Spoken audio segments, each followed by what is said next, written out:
What dark secret did you find out about your partner years later?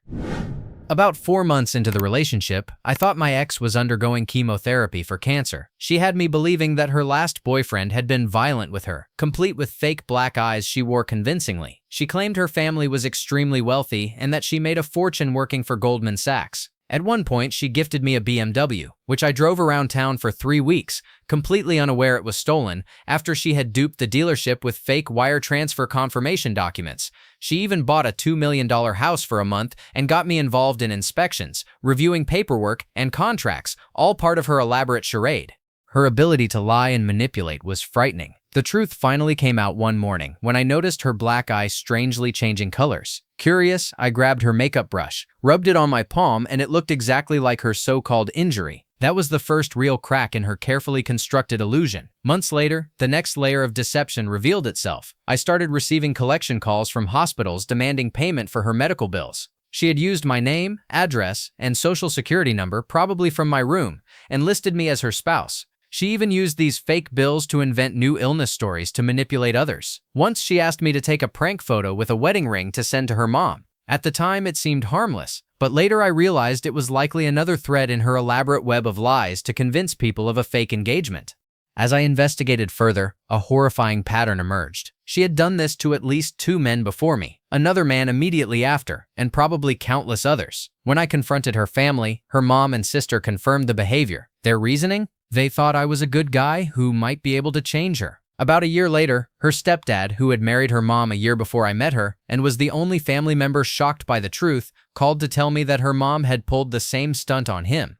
I used to be trusting, almost painfully naive. Now I am relentlessly skeptical of people. The most unsettling part is that she made the essay and being violent story so convincing that even now I sometimes question the believe the victim mantra in certain debates. I never imagined someone could be so pathological, so calculated, and so endlessly manipulative. This experience didn't just end a relationship, it changed the way I view trust, deception, and human behavior forever. Story 2. My ex had told me he went to university and graduated valedictorian. He also claimed that when I met him, he was currently enrolled in a master's program at that same university. He was genuinely smart and exceptionally talented at math and physics, so I believed his story without hesitation. His friends never acted strangely when he talked about his university experiences, so nothing seemed off at the time. Eventually, since we were in a long-distance relationship, he moved in with me. I was attending a college too, though mine was more of a trade school. One day, we got into an argument, and he criticized me for not attending a real school like he supposedly did. He then told me he had transferred to a university near me. At the time, I had no reason to doubt him.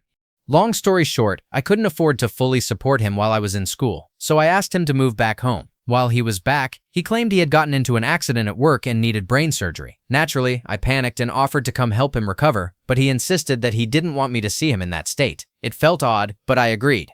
Still concerned, I called his best friend, who lived nearby, to check on him. I asked if he had gone to visit him, and his friend replied, he didn't have brain surgery, he was just at the gym with me today. I was shocked and furious. I then contacted another friend of his, who said he had been hanging out with them all week.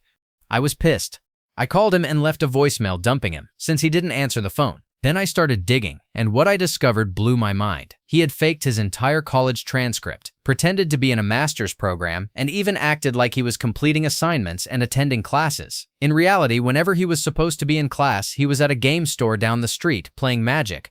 Not only had he never been in a master's program, but he had never even graduated from college. Everything suddenly made sense: why he didn't have a parking sticker, how he managed to pay for classes, and why his professors were inexplicably lenient with him.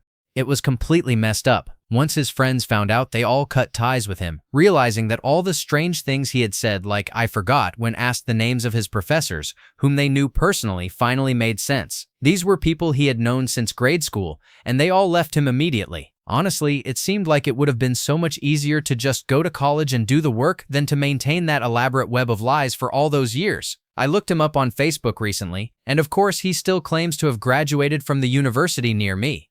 Story 3.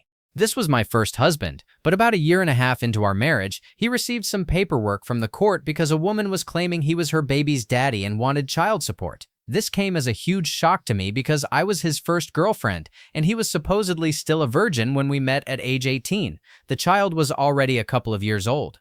It turned out that he had been in and out of rehab and mental hospitals before we met. He had several instances of blacking out on heavy drugs and waking up with random girls. He had fathered a couple of children, picked up some STDs, and had only been clean for a few months when we met. After that, he began drinking heavily and using rent money for parties with his military buddies, since he had joined the army right after we were married. I'm also pretty sure he started using again, as he would brag about avoiding physicals and urine tests. One day, he finally snapped and threatened me with fire during a violent outburst. I managed to get away, but he ended up locking himself in the bathroom with a knife, slashing the shower curtain to bits, and yelling that he was going to harm himself and make it look like I had done it. I noped the heck out of there, and the police escorted him to the base. I got a restraining order, packed all my things, and moved back home. I filed for divorce and never saw him again.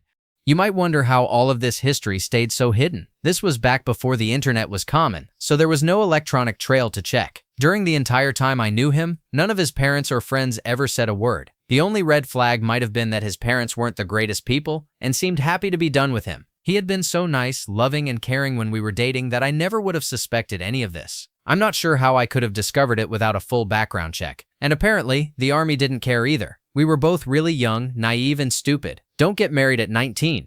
Anyways, I got help. I got out. And today I have the most amazing, loving, and supportive husband, along with his equally wonderful family and friends. We have been together 11 years and celebrated 9 years of marriage this past July.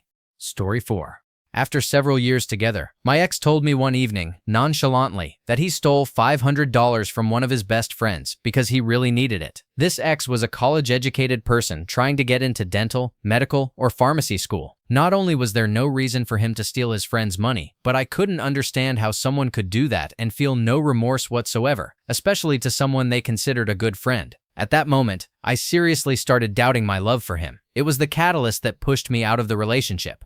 I later found out that while I was working on a degree in another city, he found dates on Tinder, spinning lies about being in med school and owning a luxury condo overlooking the Wisconsin state capitol. He would take girls for rides on my motorcycle and bring them back to the condo I owned. I don't know who or how many, but a neighbor specifically went out of their way to tell me what was going on. One of his Tinder dates was with a good friend's best friend, and I heard through her the lies about being rich and working in medicine. A high school classmate of his texted me to warn me of the same things. He hit on a girl at a reunion by saying he was in med school at Wisconsin, but the girl was actually in med school at Wisconsin and promptly told everyone about the exchange. When I went to ask him to leave the condo, he told me that his mother had turned into a raging alcoholic and that kicking him out would mean he couldn't take care of her anymore. He stole a whole bunch of stuff from me, some of which he still has. And after all of it, he had the guts to text and ask if he could manage my finances for me at his new job in, believe it or not, wealth management. I guarantee he's taking advantage of every one of his clients. But when he said he stole from his friend, it really changed my opinion. He wasn't just an insecure millennial trying to find his way between college and the real world. He was a Class A raging narcissist, and holy crap, am I glad he's out of my life forever. Story 5. He always presented such a loving, romantic front. I genuinely believed he was perfect for me, and maybe he was in some ways. I would often talk about how amazing our relationship was, waiting nervously for the shoe to drop, as it usually seems to do when you share too much on social media. Yet, nothing ever seemed wrong. He was affectionate, thoughtful, and constantly showered me with grand gestures of love. We traveled the world together, exploring new cities, seeing incredible sights, and he was so sweet that I couldn't help but fall completely, hopelessly head over heels. His work required frequent travel, and many of my friends couldn't help but ask how I got so lucky. They told me repeatedly how envious they were, and I'd always smile, confident in what we had. There was one thing that never bothered me because I had always had relationships centered on intimacy, and we had agreed early on that it wouldn't dominate ours. It was liberating to feel secure, to know that our connection was built on something deeper than physical desire, and to see just how compatible we were in that regard. Then, 5 years and 2 months in, everything changed. I discovered something that made me question every moment of our relationship. For at least as long as we had been together, possibly even before we met, he had been looking at S-worker ads, not just occasionally, but consistently. In every city he traveled for work, and even near home, he frequented transgender ads, Craigslist postings, and online communities. The discovery didn't stop there. I found comments he had made on Reddit that screamed dissatisfaction with me and our marriage. Some were particularly cruel, where his words exposed resentment and longing I had never suspected. All the while, in our daily life, he remained completely void of physical interest toward me. Until that moment, I had been confident, secure, and genuinely happy in our relationship. But discovering this made me question everything. Was I not enough? Was I failing to satisfy him emotionally or physically? The doubt gnawed at me until I realized he simply wasn't attracted to me. He wanted something or someone else to fulfill desires he refused to share with me. He claimed that wasn't true, insisting he had no intimate desire whatsoever. I thought maybe we could have a conversation, a real dialogue about our intimacy. But that possibility evaporated. Now everything I ask, literally everything, is interpreted as a threat, a heavy-handed accusation, or a judgment, rather than an attempt to understand him. According to him, he doesn't want intimacy and finds nothing physically stimulating. Every connection attempt, every question about desire or curiosity, is met with defensiveness and withdrawal. As for the S-worker ads, he insists that he was just looking at pictures because he found the backgrounds interesting. It feels like the modern equivalent of the old excuse. I read Playboy for the articles. The truth is, I've never found money missing for hiring S-workers, but I don't probe. According to him, if I asked further, I was asking to be lied to. And honestly, I don't want to ask again because the lies themselves are exhausting and suffocating. Story 6. I worked as an exotic dancer throughout college. He knew that long before we started dating and said it didn't bother him. About a year into the relationship, we were preparing to move in together. Around the same time, we went on a camping trip with our friends, about 4 other people. The 2 of us took our car and our friends drove separately. The entire ride to the campsite, about 2.5 hours away, he was cold and dismissive, barely saying a word. Even when I asked questions, he either stayed silent or gave one-word answers. The camping trip lasted 3 days, and he barely spoke to me. I kept trying to pull him aside, away from our friends, to understand what the hell was going on and why he wouldn't interact with me. He refused to answer. I cried every night, watching him spend the day chatting with our friends, only to return to the tent and completely ignore me. Finally, on the ride home, I snapped. I told him to pull over, or I would get out and find another way home if he didn't tell me what was happening. He pulled over in some random parking lot and stayed quiet for a few minutes. Then he finally admitted it. He found it disgusting that I had been a dancer, and that every time he looked at me, he felt disgust. Wait, what? Out of nowhere, this bothers you now, and your solution is to ignore me without explanation? It made no sense. Eventually, we talked it through, and for some stupid reason, I forgave him. We moved in together, and things only got worse. Anytime a problem came up that I wanted to discuss, he would lock himself in the bathroom or get in his car and disappear for hours, sometimes until the next day. He'd yell at me over absurd things, constantly claiming he was stressed out. By our 2-year mark, he went and bought a chiropractic business without consulting me. He expected me to be excited about him becoming his own boss with his own practice. I feigned excitement, and he probably sensed it wasn't genuine. He got mad about that too. Deep down, I knew the added stress of a new business would only make things worse. He would be more stressed, we'd be broke, and I'd have to cover all our bills while helping him set up the business, paint, buy furniture, establish a network, and manage logistics. I was already working 60+ hours a week. Plus, we'd have to move closer to his new business. When he started yelling at me for not being excited, I tried explaining how selfish it was to make such a huge decision without considering how it would affect my life. 6 months after opening his business, it got to the point where I didn't even want to go home. Every time we were together, he'd be upset over something, and I started having nearly daily panic attacks. Right before we broke up, his dad told me that when my ex was in high school, he had to see an anger management counselor because of his outbursts. His psychologist had told his parents that he was likely a sociopath. Well, after everything, I have to agree. Story 7. I never realized how much of a mama's boy my partner was until a few years into our relationship. At first, it seemed like a cute, close-knit family dynamic, but over time it became clear that the relationship between my partner and their mother was unhealthy and inappropriate, even for a grown adult. The mother would constantly insert herself into our lives, from inviting my partner to romantic dinners alone to fussing over their appearance in public. My partner seemed blind to how weird and uncomfortable this was, always defending their mother's actions. Whenever I tried to address it, they accused me of attacking their family. At this point, I'm really struggling to see a future with my partner. I can't imagine marrying into a relationship where their mother is essentially a third wheel. I've tried to be understanding, but this issue has become a huge roadblock that I'm not sure I can get past. I care about my partner deeply, but I have to seriously consider if this relationship is worth continuing when I can't get them to recognize the unhealthy dynamic with their mom. Story 8. I'm not a loser, just to be clear. She eventually came clean and admitted that she started cheating after our 3rd child was born. I guess I should have explained better. After our youngest was born, she had a hysterectomy, and something in her head just shifted. Maybe it was a midlife crisis. She lost all her baby weight and began glowing again. People at work started complimenting her looks. She's genuinely beautiful. And that attention made her feel alive in a way she hadn't felt in years. She wanted to feel like her younger self again. No husband, no kids, just freedom. It started when the guy who came in after her shift began flirting. And from there, it escalated. They began exchanging flirty emails and private pictures. Around that time, she started picking me up a bit later from work. We lived about 40 miles out of town, so we commuted together. I noticed she was coming in later and didn't want our usual daily morning intimate session before work.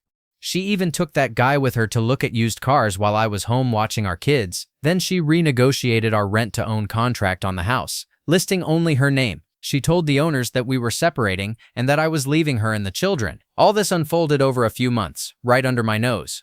Then she told me she kissed a girl from the bar and offered to have a three-way with her. I think it was her way of testing me, hoping I'd say yes, so she could justify what she was already doing. But I wasn't interested.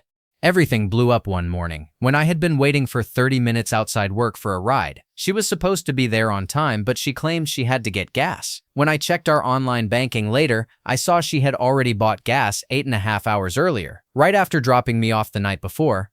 When I confronted her, she broke down and told me everything. That was about a week before Christmas. I moved out on New Year's Day. After I left, she became cruel. 2 days later, when I came by to see the kids and tried to hug her, she said, "Don't touch me. I just got smashed real hard." That broke something inside me. She even tried to pick up one of my friends later. The guy she cheated with was already cheating on his girlfriend, who had just had a newborn. That girlfriend dumped him when she found out he was also being involved a mutual friend. Meanwhile, I moved into my parents' basement. Slowly, I started rebuilding myself. Gym membership, healthier food, and better routines. Over time, she went bankrupt and lost the house. The kids eventually moved in with me and my new girlfriend after a year of shared custody. They've been with me ever since. Story 9. I was with my girlfriend for a long time and we always said we'd split things 50-50. That is, until it came to money. Suddenly, she felt that I should be responsible for paying for everything. Rent, bills, dates, you name it. Her mom even encouraged this idea, telling her I should be the one footing the bill. I have to admit, it really bothered me. I felt like our relationship was no longer an equal partnership, but rather an unbalanced arrangement where I was expected to be the provider. It made me reevaluate the whole dynamic we had and question whether we were truly on the same page. In the end, I realized this incompatibility was too much for me to overcome. While I do miss her in some ways, I have to say I feel a lot happier and freer now that I'm not tied to that unequal relationship. It was a tough decision, but an important one for my own well-being. Story 10. For years, my partner had pestered me for a puppy, even though we lived in a tiny one-bedroom apartment. I eventually agreed, thinking that since we had opposite schedules, with me working days and my partner working nights as a server, the puppy would never be alone for too long, and we could take him out for walks. So I got them the puppy they had wanted.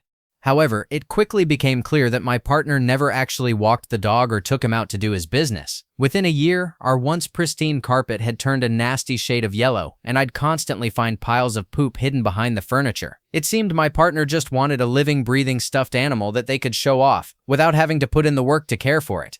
We broke up shortly after, and I ended up losing a large security deposit due to the damage the neglected puppy had caused. My partner didn't want anything to do with the dog anymore, and my new living situation didn't allow pets, so we had to put the poor little guy up for adoption. He went to a wonderful family, but it still pains me to this day that I couldn't give him the life he deserved. Story 11. I knew my wife was a recovering addict. She got clean when we got together, but over the course of our 10 years together, she had a few relapses. Nothing too extreme, mostly triggered by mounting stress and not knowing how to handle certain situations. I supported her each time, even talking with her parents after the first relapse. See, when she was 18, she had been in a severe car accident, and as a result, she has some memory problems, including not remembering much of her childhood. After the first relapse, I spoke with her parents, and we organized an intervention. They were very judgmental of her, but they supported our efforts to help her stay clean. Fast forward to the spring of 2017. We moved in with her parents because they were struggling financially. Her mother was waiting on a pending disability claim, and her father had been fired and was trying to access his retirement. From that time until the middle of summer 2018, our relationship deteriorated into argument after argument. Small disagreements became constant fights, and I began noticing patterns from her previous relapses. Time and again, I realized she was using again. I had been naive and overly trusting for over a year, giving her the benefit of the doubt. But by midsummer, I had reached my limit. I called her out on every lie and inconsistency over the past year. She finally broke down and explained that she had been getting substances from her parents, usually using when I was asleep or away. Then she shared something shocking. After her car accident and physical rehabilitation, she had been home for only a week or two when her parents offered to smoke with her. After finishing, they watched TV until her uncle arrived, and then her parents pulled out a pipe and passed it around. I confronted her parents about it. Her father screamed in my face, saying it wasn't any of my business and that he couldn't control her life. If she wants to use, it's none of my concern, he said. Her mother added that they never made her do anything and always allowed their children to be whoever they wanted. I asked, so you gave your amnesiac, 18-year-old daughter to smoke a week after leaving the hospital, and you don't think anything is wrong with that? Her mother replied, no, I let her make her own choices, and she chose to do it. That's not my fault. I couldn't believe it. I made her and the kids get in the car, and we left. Story 12.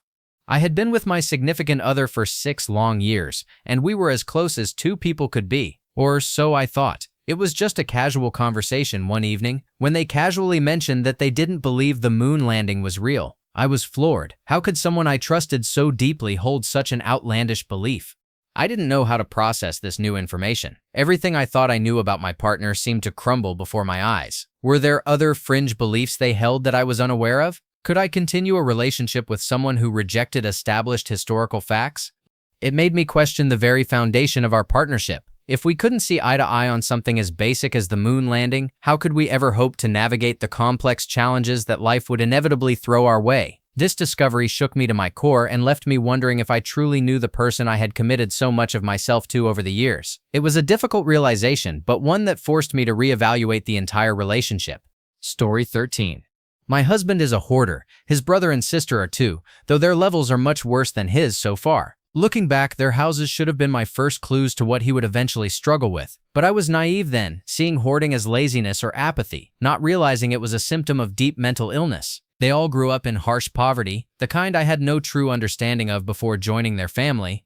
His sister's place wasn't too bad in the beginning, but over the years, she and her husband filed for bankruptcy, lost their home, and were forced to move into a cramped little space. That's when her Goodwill shopping habit spun out of control. She's now upset with me because I refused to help her deal with a bedbug infestation. It's not out of cruelty. It's because I tried to warn her. I told her that some of her house guests had been my former non-compliant clients. I offered her sprays, advice, and ways to prevent the issue, but she ignored me, became defensive, and lied. Now I'm stepping back, not just out of frustration, but because I won't keep enabling her behavior. My husband's hoarding started small, almost innocent. A medication he was prescribed caused weight gain. He bought new clothes but kept the old ones, promising himself he'd lose the weight and wear them again. A few more pounds came, another wardrobe followed, and those first clothes still sit in the back of our closet, untouched and taking up space. During his first marriage, he wasn't allowed to buy anything nice for himself, especially not clothes. His ex feared it might make him more appealing to other women. All he wanted back then was one really good coat. Now he owns at least 30. Different sizes, different styles. I finally had to draw the line and told him not to buy any more until he cuts the collection down to less than 10. It's been over a year since his last purchase, and for now, that's progress. Then came the dream he held onto for years, a motorcycle. He finally got one that runs and rides regularly. But before that, he had bought 4 fixer-uppers. 2 were sold, but 2 remain forever, half dismantled, missing pieces that I'm certain we'll never find again. When his 2 sons from his first marriage still lived with us, their rooms were tidy enough. But after they moved out, one of those rooms slowly turned into chaos. Now, you can only stand in the doorway and stare. Boxes and bags everywhere. He insists he's saving things for the boys, even though they've told him countless times to toss it all. There are bins of shoes our younger kids have outgrown, shoes neither of us wears anymore, all meant for donation that never made it out the door. Then there's the random crap from his maintenance job. A box of smoke detectors, 16 bathroom vent fans, 5-gallon buckets full of leftover chemicals, a tote of old prescription bottles, broken furniture we meant to throw away, a pile of TVs, DVD players, and outdated consoles. And the cords. So many cords. When the clutter starts creeping into the rest of the house, I pack it up into boxes and shove it right back there too, just to breathe again. For a long while, I managed to keep our house under control. But last year, my depression came roaring back. As my motivation slipped, so did the house. The clutter grew faster than I could manage, and soon we got mice. That broke me a little. Now that I've mostly recovered, the task of regaining order feels heavy, almost impossible some days. Still, we try. Some weekends, my husband and I make incredible progress. We purge, clean, and organize like a team. Other times, life simply takes over. We both work full-time, often with extra hours. And when emergencies hit, like when my dad's house flooded last month while he was away, everything else pauses. Before long, the mess creeps back. We've cleared out most of the house, everything down to just one back bedroom and our closet. Even the shed outside is finally neat, but those last two spaces hold the heart of the problem, the sentimental stuff, the hardest for him to face. I wish I could say I handle all this with patience and grace, but I don't. I get angry when he stalls. I snap when he suggests tossing my things or the kids instead of his. I lose sleep hearing those freaking mice scurry through the ducts. I carry guilt for letting things get so bad and shame at the thought of anyone seeing our home in this state. And deep down, I fear what might happen if my depression ever takes over again. Would I still have married him if I had known all this? I think I would, because I'm not perfect either, and he has loved every imperfect part of me. He's an amazing father, kind, funny, and talented. I know this hoarding is his battle, but it's ours too now, and I won't let it drown us. And just in case anyone wonders, yes, he's in therapy. We all are. He's on medication. We watch Hoarders together, and I read everything I can find on how to help. Because love doesn't just mean living through the easy parts. It means staying, learning, and fighting the hard ones together. Story 14. For the longest time, I thought my partner was just a very deep sleeper. They would fall asleep almost as soon as their head hit the pillow and wake up feeling exhausted every morning. I figured it was because they had to get up so early for work. Little did I know they were actually abusing prescription drugs, taking Xanax at night to knock themselves out, and then taking Adderall, both their own prescription and some they'd bought from others, to power through the day. I had no idea the drug abuse had gotten so severe. When I finally discovered the truth, it completely changed how I saw our entire relationship. It made me question everything and forced me to reevaluate whether we could truly have a future together. Story 15. I'd been dating my partner for over a year when I learned they were bisexual. The way I found out was really jarring. They had casually mentioned it to a friend of mine before ever telling me. A month later, I found out they had even slept with that friend. It completely blindsided me and made me question everything about our relationship. I felt so betrayed that they hadn't been upfront with me from the start. It made me wonder what else they might be keeping from me and whether I could really trust them going forward. The whole situation left me deeply unsettled and questioning whether this relationship was right for me after all. Story 16. My wife and I have been together for nearly 6 years, married for 2. When I first met her, we shared a beautiful teenage romance for about a year, full of excitement and that blissful infatuation that makes everything feel magical. But slowly I began to notice patterns, mood swings, erratic behavior that hinted at something deeper. Naively, I ignored the signs at first, but eventually I realized she had some kind of mental instability, and I broke things off. 5 months passed. During that time, I received a few Facebook messages from her mom, checking on me and asking about my well-being. I had mostly forgotten about her, focused on the grind of early adulthood, barely scraping by. No car, no apartment, and certainly nothing impressive to offer anyone romantically. But as time wore on, loneliness and desire crept in. I caved, messaging her mom with the hope of reconnecting and reigniting that spark, completely disregarding the very reasons I had left in the first place.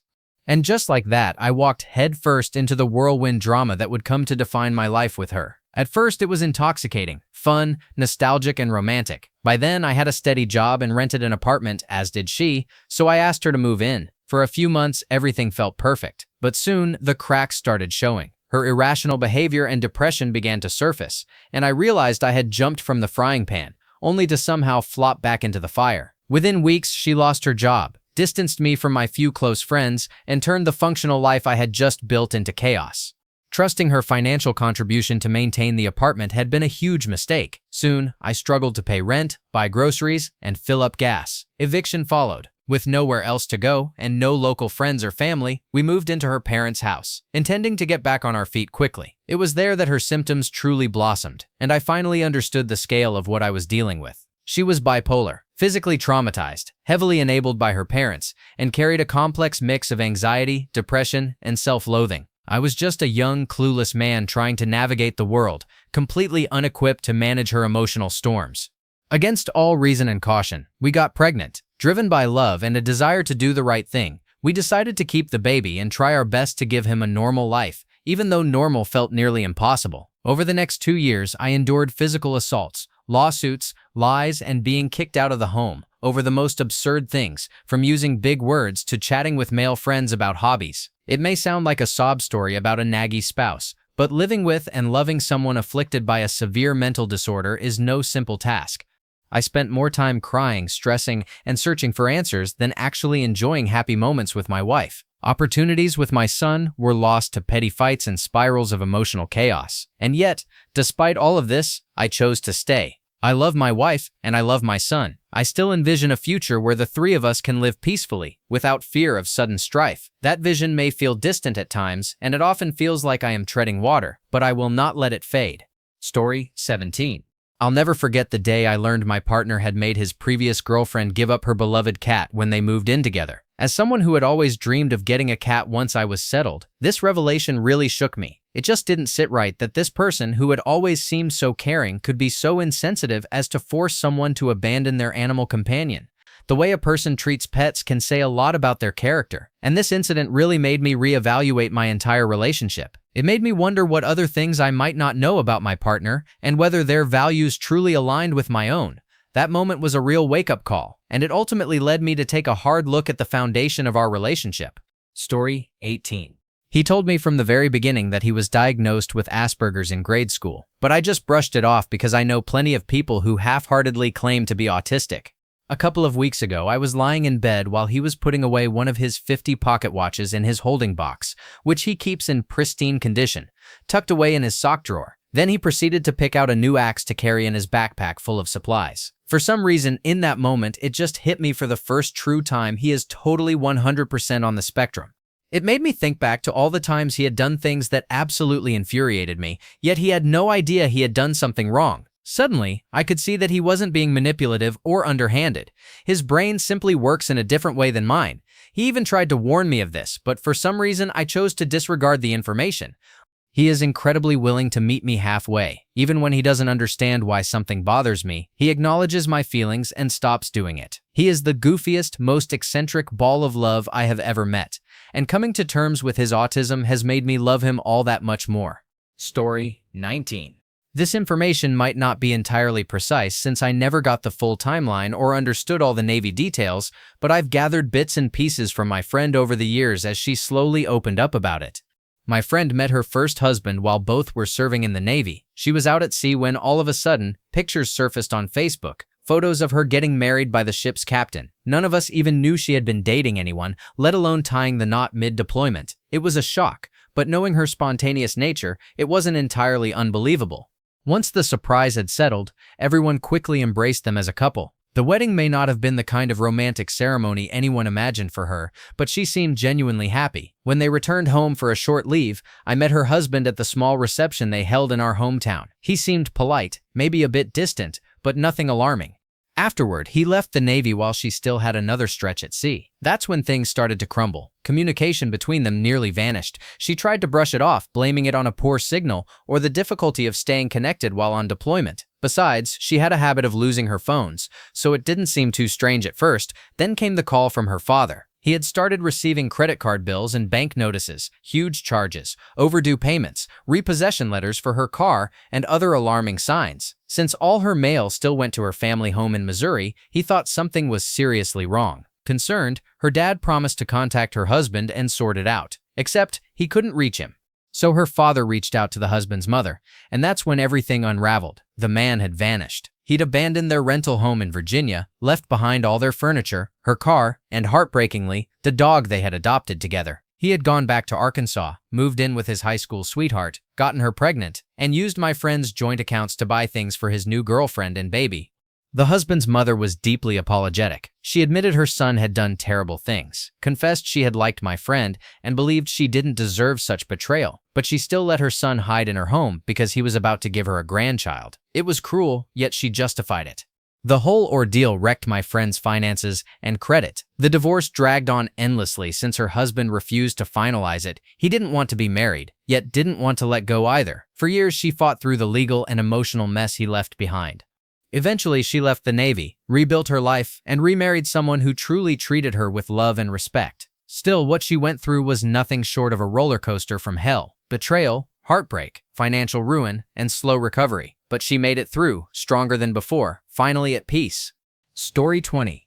I had been dating my partner for about a year and a half when we decided to take the next step and move in together. As I was tidying up our shared apartment one evening, I went to hang up my partner's coat and something fell out. A small container filled with needles and what looked like a powdery substance. I couldn't believe my eyes. After all this time, I had no idea they were secretly struggling with a substance abuse problem. It completely changed how I saw our relationship and made me question everything. I had to have a serious conversation with them about it and really consider whether this was something I could work through or if it was time to reevaluate the future of our partnership.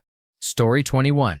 I have no idea how I managed to hide addiction from my SO for so long. I was constantly nodding out when we were together. I was very often an hour or more late whenever we had plans because I'd drive down to score real quick. I spent an excessive amount of time in bathrooms, and although I was decent at finding cheap stuff to do, if she wanted to do something that cost money, I usually couldn't afford it and had to scrape or hustle together cash. It was absolutely pathetic, but at the time, I justified everything I did with junky logic. She knew I had been a previous addict before we even started dating, but I don't think she had any clue that I might still be using or what signs to look for. A few months into the relationship, I admitted that our relationship was a sham and that I was quitting for real. Her trust in me was shattered forever, but I stuck with it. I almost made it a year before I relapsed, and when I did, I told her immediately. I had never seen anyone break down like that before, especially because of something I caused.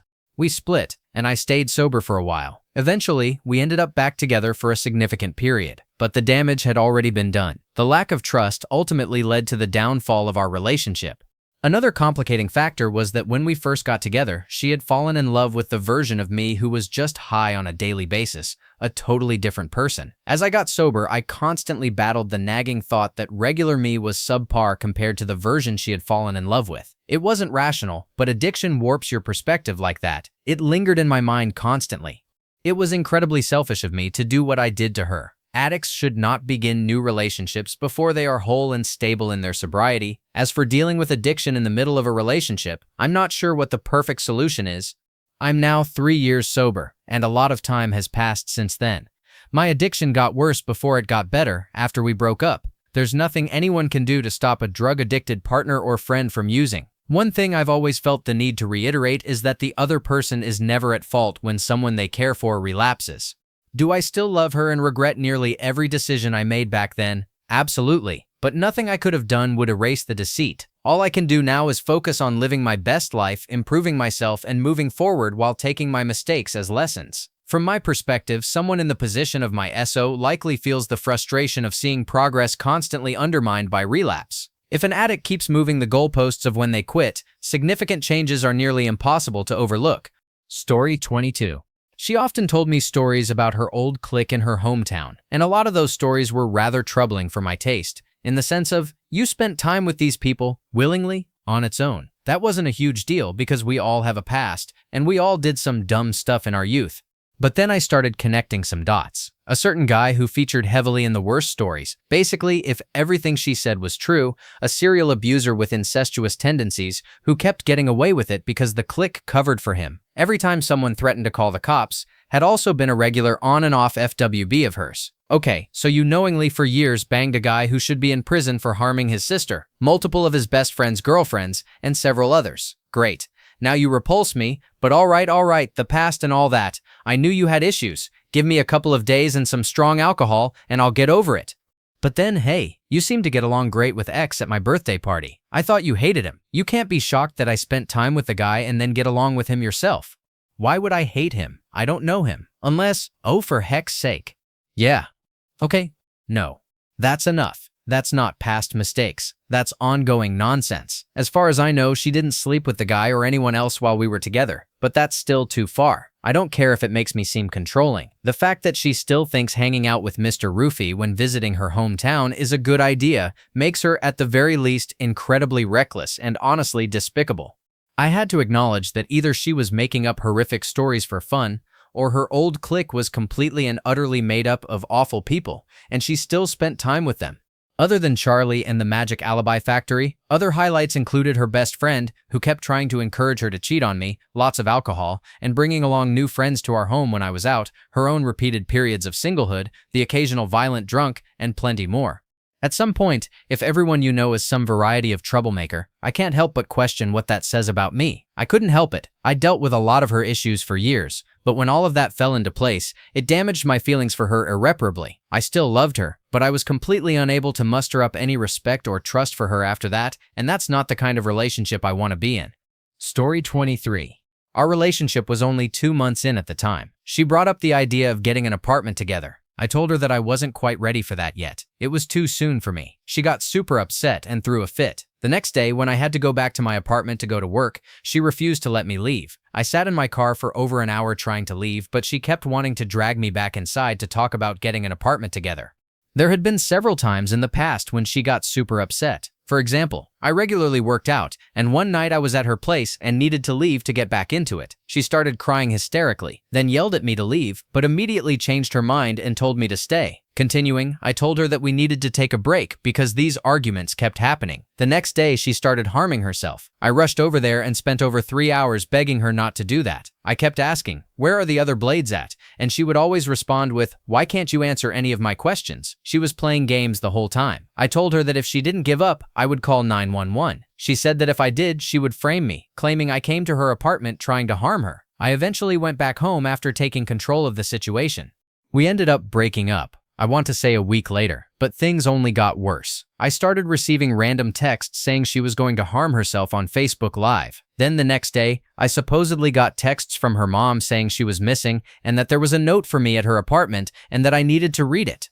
About a week later, I started getting emails from a guy claiming he had hacked into her social media and her phone and faked the Facebook Live threat and the going missing part. This guy had compromised my phone, router, and computer, knew where I lived, where I worked, and where my whole family lives, and he said he was going to ruin me like I ruined her. I had to erase all my social media, change my number, change my email address, change my passwords, and wipe all my devices.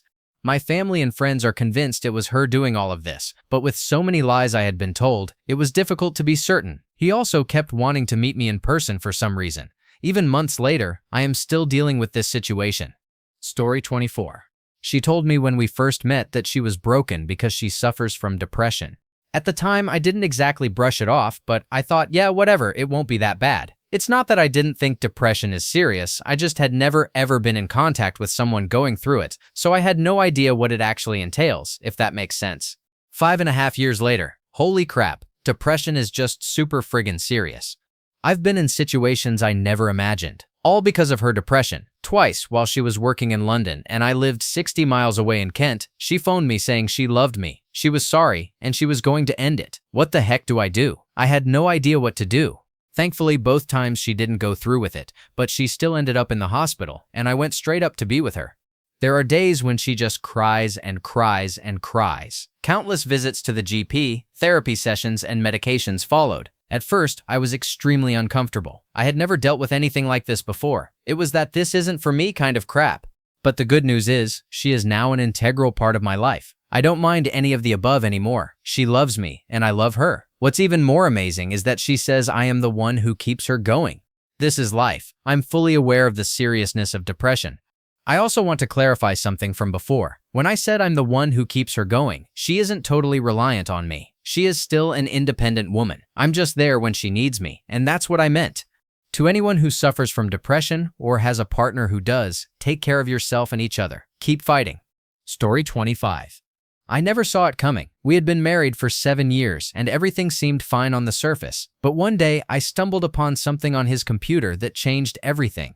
You see, our intimate life had been dwindling, and he always had excuses. But when I looked a little deeper, I found gay porn and explicit chat messages. It was a shock to say the least. I confronted him, and he finally came clean. He was gay. I have to admit, I was devastated. This wasn't what I had signed up for, but I'm a pretty open-minded person when it comes to sexuality and lifestyles. So after some soul-searching, we decided to have an open marriage. We're still the best of friends, sharing a home and life together. It's not what I expected, but that's how most of life goes, isn't it?